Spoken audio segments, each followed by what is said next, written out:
Congratulations for taking ownership of your financial plan by tuning into the Federal Employee Financial Planning Podcast, hosted by Mason & Associates, financial advisors with over 3 decades of experience serving you.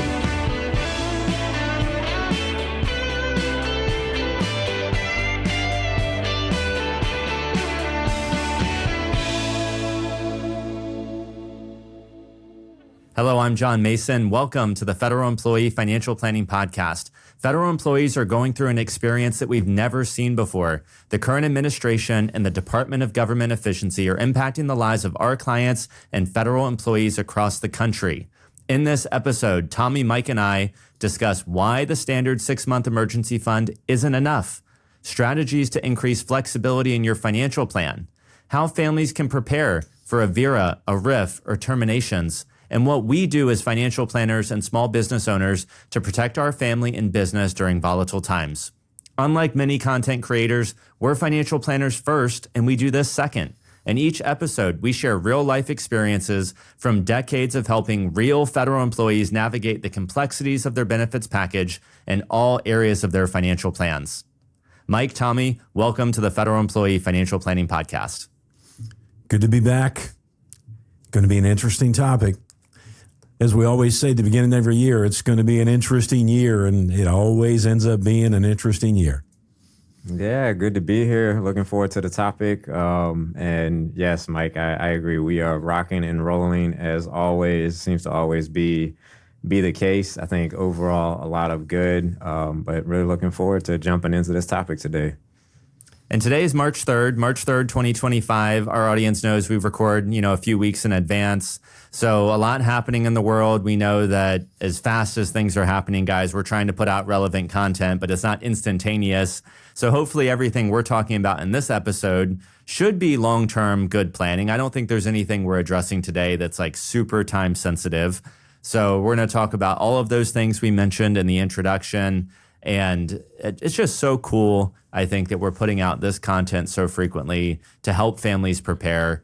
And I read over the weekend that Reddit, which I really don't know what Reddit is or how it works. I don't have a Reddit account, but apparently the Fed News subreddit is like one of the most popular Reddit threads or communities, in all of Reddit right now, with the turmoil and the amount of volatility that we're seeing coming out of Washington, D.C. and across the country. So I'm glad that there are real financial planners like us putting out content, because federal employees are clearly looking for it to be like number one in these subreddit threads. So kudos to us. I think it's very important what we're doing.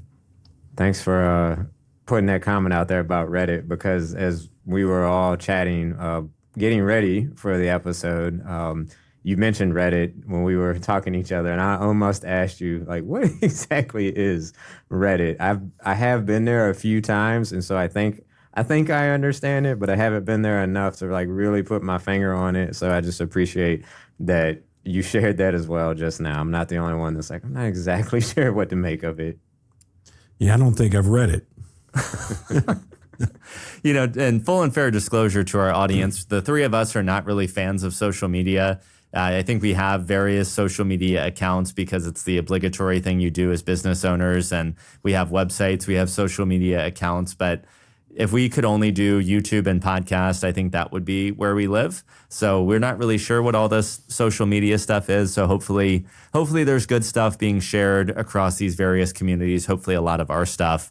Well, let's dive right in. So let's talk about first, what is an emergency fund? Let's define that for our audience. And let's also talk about kind of like the book rule on what a standard emergency fund should be. Unfortunately, over almost 40 years in the financial planning business, many people fail to ever really create a good emergency fund. And maybe we've been a little bit at fault, for helping federal employees believe that they shouldn't necessarily have to hold to that emergency fund like private sector. But long story short, an emergency fund is basically a power fund. It puts you in charge, instead of everyone else in charge, right? If an emergency happens, well, the credit card company's in charge because you didn't have the money at the bank, making 2 or 3%, to replace the air conditioner. So what do? You end up borrowing it at 18 to 25% on a credit card. So a good emergency fund, standard rule of thumb for years, has been 6 months of expenses. We've allowed people to look at a Roth IRA in the past, Tommy, as an emergency fund, because you can get back to your contributions without tax or penalty. So 6 months of money, and we'll talk about where maybe it should be. I won't hog the mic, but 6 months of expenses as a minimum really puts you in a power mode. Thanks, Mike. And would love to talk about some of the different accounts. I just want to kind of pause, throw it back to John and see what the direction you want us to pivot to from here. Because I know we've got a little bit of an outline, so I want to follow it. And I think another part of that is, do we even agree, or what are our thoughts on this standard rule? Sure. So the emergency fund, like you said, Mike, standard rule, 3 to 6 months. I think we've largely been we learned that in college. I think we've kind of taught that throughout the years I've been doing financial planning. And the standard rule, they're talking about cash and cash equivalents. So it could be CDs, bank accounts, money markets, maybe even like T-bills or something, or Series I savings bonds, which, once you start getting into Series I, you're out 12 months. So maybe that doesn't even really count. But cash and cash equivalents. The issue that I see is that with the emergency fund, in my mind, 25,000 is still a good number. And we've been using 25 to 50,000 for a lot of our clients since 2010 when I started in the business. And we were joking around before we hit the record button that 25,000 is 2,500 cartons of eggs, whereas 15 years ago it would have been 5,000 cartons of eggs, or 7,500 cartons of eggs, or X numbers of gallons of milk. So 25,000 seems like a big number, but is probably inadequate. And I think a good exercise, which I know the three of us are constantly looking at our finances, maybe not monthly budget as often as we should, but really looking at your monthly expenses and deciding, like, is 25,000 actually adequate for you? Because the whole goal here is that we should be able to cover your living expenses. But what are those? And I think over time, living expenses, you have like needs versus wants, and I'm not sure that the standard person out there really understands how many expenses they have and how much they need to have in a savings fund to actually pay for those. Yeah, I wanted to jump back to I-bonds for a second, because I agree with you that first year they're not liquid, so we definitely need to, if we went into them, realize that, but also realize after a year they're cash. Now, there is a slight penalty or reduction if you take them out within the first 5 years, but that is liquid. That is U.S. savings bonds, so we would say about as safe as it gets in the world as we know it. So after a year, that's certainly part of your cash emergency fund in our eyes, because, if there's an emergency, you're not going to be worried about a 3-month penalty to take on them. And as far as the expenses, at least as I think about it, there's a few ways. I think we all do it. One is usually just set out what are my savings goals for the year, make sure I hit those. Well, that kind of begins to back you down into like, well, if I'm saving that amount, I'm probably spending this other amount. So that's a good way to back into it. And the other, like you said, John, kind of those needs and wants, is usually pretty easy to start, at least in the beginning of that exercise, which is, what's my rent? What's my mortgage? That's a have to. That's pretty predictable. Maybe it changes a little bit each year, or maybe it changes a lot, but it should be fairly predictable. And then kind of some of your utilities are usually, you kind of have a good idea of where those. So, and then even some of the streaming bills, the cell phone bills, some things are very repetitive. For us with young kids, the school bills, if we're sending them to daycare, preschool, anything like that, or even private school. So you kind of can have a layer of fixed expenses, and you can add those up pretty quick. Maybe you can look at some of those, like the streaming bill, and say this one could go if it needed to. Like, that certainly doesn't have to be here. And then from there, you probably need to start looking at your cash flow a little bit more to kind of get a realistic check on that grocery bill. I know it is shocking how much it has changed over the past few years. Some of that is a growing family. So I have a hard time always wrapping my head around how much of this is the family is growing versus how much of this is, we've been in an inflationary environment and some things have changed. But Yeah, you should be able to get a good beat on it that way. I think it's important to make sure, I guess we know who we're talking to, in this podcast, because the people that become clients of Mason and Associates, they're going to have the things they need. They're going to have the $1 million or more, and they're going to have, so it's a broad audience. A lot of federal employees are being affected. So I want to kind of backtrack and just say, if we don't have an emergency fund, what's the starting point? Because if we make the goal too big, if we make it 50,000 or 25 and you don't have anything, how goals that are too big are, we just don't even get started. So it's a good time. Tax refunds. Most people are going to get a tax refund. Many of you have already spent it, but a starting point for your emergency money fund should be that tax refund. And then remember, you're not saving to spend this. You're saving it for an emergency. So remember that it's not a save to spend.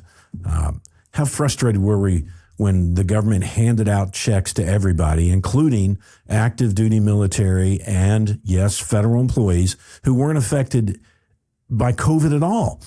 And we were still doing radio then, and we talked about, will you just use this to start your emergency fund? And then when those checks hit, you couldn't buy a TV set at Sam's Club, could you? Because they were all sold out. So I think we want to talk about how it should look, but also help edge people over to how to get started in that. Because if you've already got it, then we're preaching to the choir. Good points. Greed, fear. We talked about that in the last episode where we were kind of quoting Star Wars and how afraid you are, and fear is the path to the dark side, and et cetera. And I think a common mistake as it comes to cash is that people are a little bit hesitant to keep 25, 50, 75, 100,000 in cash because they're afraid or they're greedy. They don't want to miss out on all this upside potential of the stock market. And in fact, they're forgetting the fact that having the emergency fund, the money in cash, allows you to stay invested, allows you to be more aggressive, allows you to do all of the right things. So whether it's penny wise, the pound foolish, or greed, or fear is the path to the dark side, we have to just be okay earning zero or inflation on our savings account money, because that's the purpose of it, is to give you the flexibility and the freedom and the ability to do all the other things. Vacation, save, invest, private school. And then Tommy, you mentioned also the private school and the daycare and the food bills and all of these things. And I wrote down tier 1, tier 2, and tier 3 expenses. So if I'm a federal employee right now, what I'm doing is I'm analyzing my emergency fund to see is it adequate. Number 2, I'm looking at my monthly bills. I'm using Rocket Money or whatever that is, or Dave Ramsey's budget tool. And I'm looking at all of my expenses and I'm saying, okay, what can't be cut? That's my floor. Then I'm going to put expenses as tier 1, tier 2, and maybe tier 3. So let's say hypothetically you're sending your child or grandchild to a private school. You're going to have a different view on education than the family next door. Maybe that's a tier 1 expense. Like life throws you a curveball. We pull them out of private school. We send them to public school and we save 10, 15, 20 grand a year. Well, how do you value education? That's up to you and your personal financial plan on whether that's a first cut or a third cut. Food. For me, eating organic and what we put the fuel into our body is very important. So I'm not saying we would cut Carter's education first before we cut our food bill, but that's a decision that we'd have to make. Like, which one of these are we cutting first? And maybe if I'm a federal employee right now and I'm worried about kind of the carpet being pulled out from under me, maybe I just go ahead and cut those tier 1 bills right now. Maybe I just go cut those. Show me that I have the ability to cut that, beef up my savings, beef up my emergency fund. Maybe we don't need to go into tier 2 or 3 yet, but maybe we can at least make, guys, some proactive moves in tier 1 just to free up some cash flow. I love it. Yeah, that's exactly what I was thinking. Not only just a mental exercise, but maybe this empowers you to bulk up the savings a little bit. Another one that kind of comes to mind for me as a move you could make is, if you're, for many people, doing Roth into TSP or 401k makes a lot of sense, can be part of a sound strategy. I think I can get behind, hey, I'm going to actually switch over to pre-tax I realize maybe long-term I should be doing Roth, but I'm going to take the tax savings that's coming into my paycheck now and beef up my emergency fund to give me more power. I love what you said. It kind of goes back to don't have something be a Swiss Army knife, right? Like your investments be your investments. Your insurance is your insurance. Don't try to marry those together. Same thing with your emergency fund. We must have a tier of liquidity as we think about it. And we have those cash equivalents. That's that confidence, that peace of mind. We don't ask the investments to do that for us. Then we also know, okay, if things begin to, get a little extreme here, what are my next places I go? And maybe we had to take some risk in those other places. But those are usually a little bit of a more extreme circumstances. And so those honestly give me a little bit of peace of mind too. It's got to get pretty bad before I'm tapping my Roth IRAs for my emergency fund, before I'm taking 401k loans. But I know I have those available to me. That's a great point, Tommy. Maybe, Mike, you can hit on this. And I think we all collectively agree that, in our opinion, 6 months of emergency fund is not enough. Point blank is not enough. And we'll redefine the traditional emergency fund as cash and cash equivalents. So yes, the traditional 6 month of cash and cash equivalents is probably good. But Mike, I think we'd rather see listeners of this podcast and clients with access to maybe 12 to 18 months of total emergency fund assets. So like 6 months of cash and cash equivalents, and then maybe another 12 months of liquidity on top of that somewhere else. So Tommy already kind of started talking about where else we could get our liquidity. What other accounts could we use as this like tier 2 and tier 3 emergency fund? I think we've already mentioned Roth IRA, but where else could we go if we had to, go into month, 6 through 18? We've already exhausted the first 6. Now we're in the next 12 months. Where do we go next? Yeah, and the standard would be, a non-retirement brokerage account might be nice. And if you're looking at that as your 12 to 14 month, you start structuring it. If you're moving along that way, you start structuring and you say, okay, I've got some long-term capital gains I'd really rather not take right now, but maybe you can reposition some of those assets into a bond portfolio that's going to generate some dividends. So that would be the first one, a non-qualified, not reach into a retirement account. But, remember, we're talking to federal employees. If you end up retiring, before 59 and a half, because of these cuts, retiring and being 55 gives you access to your thrift savings plan. If you're 59 now or 58 and a half now, well, that 12 month could be your IRAs, because now a year from now you'll be 59 and a half. I love it. I wanted to go back to the Roth for just a second, just to clarify. When we say like how we're thinking about that, we're referring to for most people, the basis that you've put into it. So your contributions, because the rules are whatever comes out of a Roth IRA, first it's what you put into it, which you've already paid taxes on. So that is a tax-free distribution. It does not matter how long it's been in there or your age. You can always take your contributions out at any point in time. And we don't want to do that because we want that money growing tax-free. But that's where we're saying with the Roth, we know we can get what we call basis, our contributions back, no tax ramifications to it. Some other ones I was thinking about, or an HSA. I know, John, you and I think all of us actually are big fans of HSAs, health savings accounts, and using those as an investment vehicle. If you can, our recommendation typically is don't pay medical bills currently while you're working and saving into that. Save this as another retirement account. Well, if we get into a situation where we need some additional liquidity and we've saved those medical expenses, we've got complete tax-free access to that HSA, at least to the extent we had medical expenses we've been sitting on. So that's certainly another bucket of liquidity. I will say, too, as we begin thinking about investments, we've kind of alluded to it. I think you need to mentally, Mike mentioned, structure it. That's certainly one way of just say, like, maybe I take some risk off the table, put it in a more conservative allocation so that I know it won't have as much fluctuation. If you don't do that, just realize hey, I probably need to knock that account down mentally 40% or so if I'm going to be 100% stock and we're in a bad situation. Because it could be I lost my job, the market went down, and that account is now 60% of what it was. That's an extreme scenario for sure. But we just need to acknowledge if we're not going to put some defense in those investment accounts, they could be down when it comes time to hit them, which is why we also have these tiers. Let's have that cash so that we hopefully don't have to take investments out at a bad point in time. HSA, love it. Absolutely love the HSA. Make sure that if you are following Tommy's strategy, that if you're not spending from the HSA, that you're saving receipts so that you can reimburse yourself in the future. Tommy, if you mentioned that and I blanked for a second, definitely save those receipts because you can reimburse yourself at any point in the future. I wrote down greed and fear again, and I think the financial planning industry or investment industry, influencers, people on TikTok, whatever it may be, have really done a disservice to clients or consumers because we preach we need to get the best return. We need to max our cash. We need to get all the tax advantages inside of TSPs and 401ks.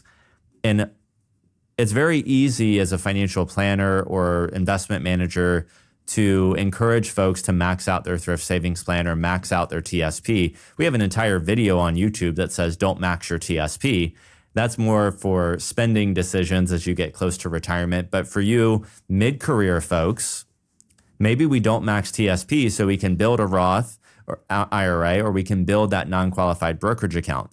And yes, we're going to lose some tax advantages. Yes, we're going to lose tax deferral. Yes, we're going to lose tax-free potential distributions because we're not doing Roth. But what did we build? We built a tier of emergency fund that you didn't otherwise have, and that's okay too. We don't need to have maybe $1 million in a non-qualified account, but 100 or 200,000 outside of TSP that's accessible. What a wonderful place to know that you have access to those funds. So greed and fear, again, can be a path to the dark side if we want to just try to max TSP all the time. And in turn, we lose some liquidity. So it's very important to think about that. Maybe reduce TSP, bump up your savings. Also, if you are maybe mid-career and you didn't start with the federal government, maybe you were military and had a military TSP, or maybe you were private sector and then went federal, and you have a random 401k hanging out there or a random IRA from a prior employer rollover. Maybe you're not going to be impacted, guys, by a VERA or a RIF right now. Preemptively doing a Roth conversion, paying taxes on that money today could make sense. And in 5 years, you would have access to your conversion basis without a 10% penalty. Interesting way to try to build another tier of emergency fund. Now, if life throws you a curveball and you have to access it immediately, Tommy, well, we know the government's going to charge you a 10% penalty if you don't satisfy the 5 years. So that's another way maybe that we can build some emergency fund is through thoughtful conversions, but don't forget there's a tax liability when you do that. I love it, John. And I had scribbled down, let's get that 5-year clock started. Let's get that Roth IRA opened and funded. It's probably not even going to come into play here, but we might as well get that solved. And on the conversion, not only to your point of maybe we do one now while we think things are good, if we think it makes sense, there's some balance to be thought through there. But maybe if we're unemployed for a while, if we're in the position, it definitely depends on the variables here, but maybe we do a Roth conversion when we're in a very low tax bracket all of a sudden. Or to Mike was mentioning the non-qualified account, that non-retirement account, maybe we take some gains if we're all of a sudden find ourselves in a 0% federal capital gains tax bracket. So I think those are some things. Oh, and this reminds me, the 10% penalty. Very unconventional, not generally recommending this, but a thought is maybe a 10% penalty, even on an IRA withdrawal, is not the end of the world, particularly if we find ourselves in a low tax bracket. Because maybe it's 10% plus we're in the 12% federal tax. We're at 22, which is probably what we were at when we were working. So it's not necessarily, these are some, again, creative thoughts where you try to think through some situations. It's like, okay, well, maybe I don't let that fear get the better of me and I acknowledge the situation. We don't want these situations, right? Nobody wants to be in this long-term unemployment. the other thing we have to think through here, maybe it's going too far, is that health coverage. Now, for many of our clients that we're going to work with, they're probably looking at a VERA or VSIP or retirement, some type of, they're going to carry their FEHB with them. But if you're not in that boat, then health insurance is certainly a concern. So we'll have to be thinking through that as well. Do we have a spouse we can jump on, or are we going to be looking at the marketplace? And again, that's income driven. So some thoughts to be had there as well. Mike, you're chomping at the bit. Yeah, I am. Because, we get into this and everything just starts rolling. You mentioned military that go to the federal government. Big mistake, if you roll your TSP, your military TSP into your federal TSP, and especially if it were a Roth, so you don't want to do that. You want that Roth IRA because you don't have the same flexibility with a Roth TSP. And even if you're not that situation, if you're the federal employee and you decide to do your Roth inside TSP, we think that's a mistake. If you qualify to front door fund a Roth IRA, that's where you should be doing it because that's the one that gives you the access that you want. And we mentioned the 10% penalty, and John, you were using tiers, tier 1, tier 2. What if one of your expenses is your children's college, and you're wondering how I'm going to pay that? Well, the 10% penalty is waived, if you use your IRA for college. And don't fret about the people that say don't use your retirement money for your children's education. That advice is mainly for non-federal employees that don't have pensions. Your pension is a big part of your overall success. So yeah, I was chomping at the bit. I could keep going, but I won't. It's 5-year rule. Start small, start now. That's one of my favorite quotes from one of my RV YouTube channels. But today is March 3rd. You have until April 15th to fund your Roth for 2024. And that would start the 5-year clock, guys, back to January 1st of 2024. So it's a unique opportunity if this is released before April 15th, where you can get a 15-month jump on your 5-year clock. So think about that. Also, have a plan for if you need to access any of your money, what's the tax rate going to be on that? We need to know that in advance. So for example, I talked to a nice lady today who took a hardship withdrawal from TSP, worried about all the chaos that's going on, and wasn't aware that TSP didn't withhold state tax, wasn't aware that the 20% mandatory withholding wasn't enough, wasn't aware that there's going to be a 10% penalty on top of that. So a lot to unpack here, but let's just go through a quick list of housekeeping. What accounts or assets can be used for an emergency fund? We've talked about that already. So here's your action. Make a list of accounts and prioritize them, tier 1, tier 2, or tier 3. Rank them. Make sure you understand the tax ramifications and have a written or documented plan for when life throws you a curveball, because it will, which account you're going to access, how much taxes we have to have withheld, and just think about it all the way through. If you're mid-career, we've talked about strategies like 5% into TSP to get the full match, save in your Roth, maybe then back to TSP or then back to a non-qualified account. So it's a good idea to still max these investments when you can, but not at the expense of having all of your liquidity. And we certainly don't want folks living in fear. And one of the best ways we can do that is having a good handle on what are our expenses, what could be cut, what's required and non-required.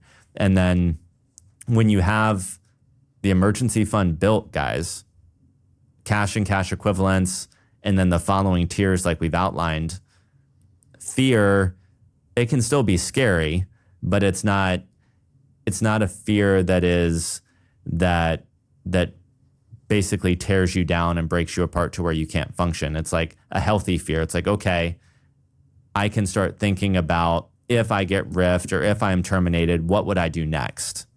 I'm not thinking I can't pay the bills for the next 12 to 18 months. My mind is going to, do I start a new business? How am I going to earn income? It's a different kind, it's a healthy fear versus this like purely anxiety driven or maybe over the top fear, if that makes sense.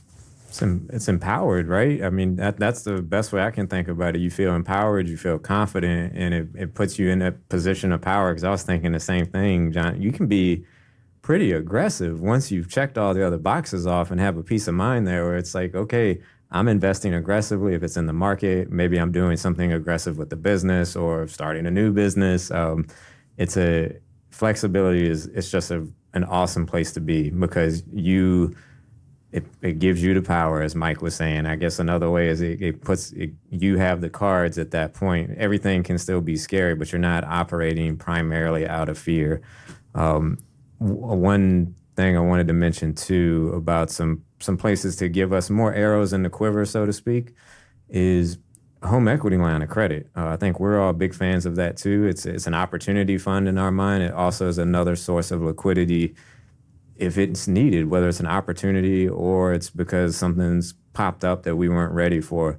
Don't have to use that HELOC, but you might as well have it in place so that it just gives you more room to bob and weave with whatever comes your way.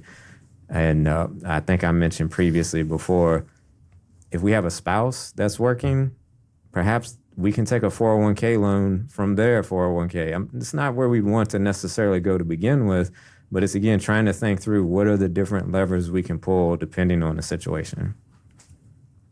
Yeah, I'd like to just add that I've always been a big fan of cash. When we talk about cash, most people hear cash at the bank, which is what you're meaning it. But I like $1,000 to $4,000 or $5,000 that I can put my hands on, immediately. So that's a safe place, hopefully in a safe in your house where you can get cash when needed. I guess a closing thought, I want to talk a little bit about what we're doing individually and maybe as a business to give our audience an idea of how we're managing our finances and how maybe they can do this as well, is that we don't want you to be paralyzed out of fear right now. Hopefully this is empowering you audience to set your emergency fund, get your ducks in a row. At the end of the day, I feel really good personally. Like we're going to Disney World soon and we're going to spend some money at Disney World. And if life throws us a curveball, I know that that's an expense we just wouldn't bite off next year. So I feel really good about enjoying my money and having a travel budget and having some luxuries in life when it's appropriate. But my mortgage is lower than the rent I was paying when I was 22 years old. And I'm living well below my means as far as it relates to my mortgage. And I'm completely cool with that because it gives me a whole lot of ability to spend money in ways that I want to spend money, which is not on a house and it's not on rent. I know that's a luxury that we have based on when we purchased, but by keeping your regular recurring expenses as low as possible and then having that next set of expenses be fun, it's a lot easier to cut the fun than it is to cut the regular recurring expenses. And I think that's where a lot of people, that's why Dave Ramsey has a job. People buy a $100,000 F-150 and they make $50,000 a year. That's probably not where we need to be. We need to keep those expenses as low as possible. Then we can get maximum enjoyment out of the other funds. So what are we doing individually? How do we approach our emergency fund? So 3 certified financial planners. Mike is 64, I believe, or will be 64 this year. I'm 37 and Tommy's 37. And I can just say that personally, I have 12 months in cash emergency fund. And then I probably have another, 12 months of non-qualified brokerage account assets that makes me feel really good. 2 years. 2 years of what I can prepare for. I do not overcomplicate my emergency fund. It's all at my local bank that I like to bank with. And I don't go after a whole lot of high interest bank accounts. I don't use any online savings accounts because for me, the convenience of knowing where my money is and not having to work too hard to get it for emergency fund is my priority. Once I get into tier 2 and 3 of my emergency fund, I'm okay going to things like Series I bonds or a brokerage account. But I don't work really hard, guys, to make 0.2 on my checking account instead of 0.15. Yeah, I just call it good enough at some point. So I use a local bank. I keep 12 months of cash. I utilize money market mutual funds. I have a non-qualified brokerage account. And if I had to go further from there, I would probably access my home equity line of credit next. And I would do everything possible to not touch my Roth and Sarah's Roth, even though I know those are there. So what you're not going to hear from me is I don't have a big cash value life insurance policy that I'm using to be my own personal banker, like some other TikTokers and financial influencers out there.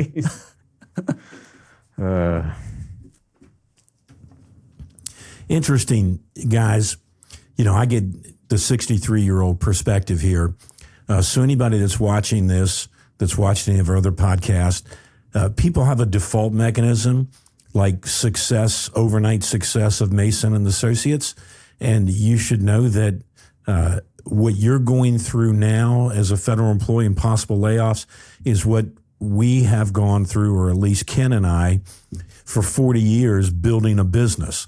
So don't look at us and say, yeah, well, your business was instantly successful, so yeah, John, you can have 12 months of cash. We got here, one step at a time. I'm fortunate at 63, all of my money is accessible. It's just a matter of how much tax I want to pay when I access that money. But I still have the brokerage account and cash.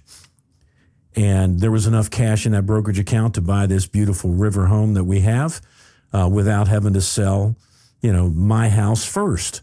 So it's not all about an emergency. Sometimes it's an opportunity fund, right, that we've talked about. So put yourself in that position and don't think that, oh, yeah, you guys can get there because somehow or another you went from mailing postcard invitations to get people to come to your seminars to a radio show to a podcast, from maybe the beginning making phone calls to people that didn't even want to hear you, 100 of them a day to get, 10 people to say, yeah, we'll talk to you. So anyhow, don't default to it's easy for you guys, because it wasn't.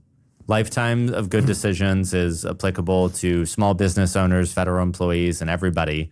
It's very rare that you become an overnight success in anything that you do. It's typically a series of good decisions and hard work and work ethic to get there. Mike, you mentioned all of your emergency fund assets that you have too. I'll throw out there your variable universal life, Bobby's variable universal life. There are some interesting, I know I picked on the cash value life insurance policies, but you guys have some, and that's there that would be accessible in case you need it. And then even loans from those type of policies, you'd have the ability to take a loan on some of those. So we'll throw there as another emergency fund or asset for you. Tommy, how about you? Yeah, sure. I think pretty similar to you as I think about at least a year in cash. And we technically have more than that. And part of that is I usually look at, like, I want that amount of cash, probably more than that, probably 1 to 2 years is kind of where I mentally anchor around. But then I also take, like, hey, what are my fun things coming up for this within a year? So vacations are pre-funded, should I say. So to your point, those don't have to happen. So if I found myself in a place, it could be, well, that vacation fund, which I don't have specifically earmarked, I just mentally know my cash and what it equates to. And it's like, well, that's just cash. And that's now available to stretch that emergency fund further down the road if need be. Unlike you, I think I do work a little harder to make sure I'm getting inflation on my cash. From the sounds of it, just based on what you were saying about keeping it at the local bank, I keep enough in checking. Again, it's based on our monthly cash flow and just my personal comfort level there. So for us, that's probably about $10K that I aim to keep in the checking account. Just like that seems like plenty of room to let monthly bills and stuff flow in and out. Then everything else, I usually keep in a high yield savings account at various banks, usually online banks. So I've been doing that for a long time. I'm very comfortable with that and the ability to move cash from those back into the checking account. Did have those Series I bonds, which were liquid. I've since cashed those in and redeployed them into some higher interest rates. Have that non-retirement account like you're talking about. There's certainly some liquidity in that, or a lot of liquidity, but it is invested. So there's a level of risk with it. HSA is out there. Let's see. And we've got the HELOC, the home equity line of credit. That surprisingly gives me a great deal of comfort just knowing that arrow is back there if we need it. And then if we really needed to, we could hit the Roth IRA basis as well as the 401k. My spouse works, so we would have access to her 401k, assuming she was still employed. And even if not, we could start rolling things in IRAs and Roth IRAs and get access to that money again. And then I think, John, you want to talk a little bit too about as a business, right? So there's kind of two sides to our financial plans, right? We have us as the individuals, but then we have the business that we have to take care of as well, and they're connected. So we have to be ready to step up if the business ever needs us, needs an inflow, which is probably why we're a little bit more conservative than many, because I think that's always in the back of our minds. But we've also structured the business pretty conservatively to where we have a reserve, we have that working capital, and we plan out to be funded for quite a while. So the business maintains a healthy place. And it all comes back to that confidence, that empowerment in us not living in a place of fear while we're trying to guide a business and our clients and our families. So to your point, not only do we have an emergency fund for our personal accounts and our personal stuff, we also have an emergency fund for the business, basically, which is effectively, it's all the same. It's just one emergency fund for our house and one emergency fund for the house that feeds our house, basically. And there's various strategies that we use there. So, and it doesn't make me lose one bit of sleep. There was like 1 second last year where, Tommy, you and I went to a mastermind group with other financial planners, and we had more cash than everybody in the room. Still maybe not combined, but it was significantly more than what other financial planners were carrying. And for a split second, it made me think I was nuts. And then I came back to like what makes me feel comfortable in my financial plan. And I just decided they're the crazy ones, not me and you. So we love those financial planners, but they live a different life and maybe have a different risk tolerance than we do. So even doing this every day, we can get caught up in keeping up with the Joneses or, being influenced by what other people are doing. So I think we've covered everything, guys, that we wanted to in this episode. I think so. Yeah, I would add just one thing there at the end. We always face, we talk about a stock market, possible 40% drop. Our income is generated through assets under management. So at any given point, a 40% drop to income here at Mason and Associates, if the market were to lose like that. And I'll just remind you, John, during COVID, when the market dropped and we didn't know what was going to happen, we went to our employees before the government said anything about, free money. And we said, because of the way we've structured this business, you're going to have a job through this. Don't worry about your livelihood. You're going to have a job. So that's why we don't lose sleep over how much cash we might have. Something to be very proud of. Guys, thank you for another awesome episode of the Federal Employee Financial Planning Podcast. Is our content helping you make more informed decisions? Do you feel more educated and empowered? Have you made positive changes in your financial plan since you started following? If so, please be sure to share in the comments section or send us an email to MasonFP, like Mason Financial Planning at masonllc.net, or share our podcast with friends, family, and coworkers. Thank you for tuning in to another episode of the Federal Employee Financial Planning Podcast. We're financial planners first, and we do this second. As always, we hope you leave this episode feeling educated and empowered to make positive changes in your financial plan.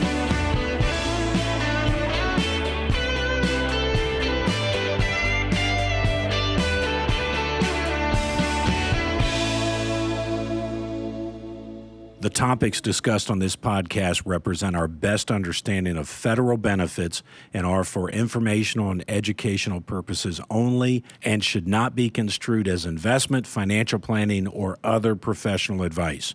We encourage you to consult with the Office of Personnel Management and one or more professional advisors before taking any action based on the information presented.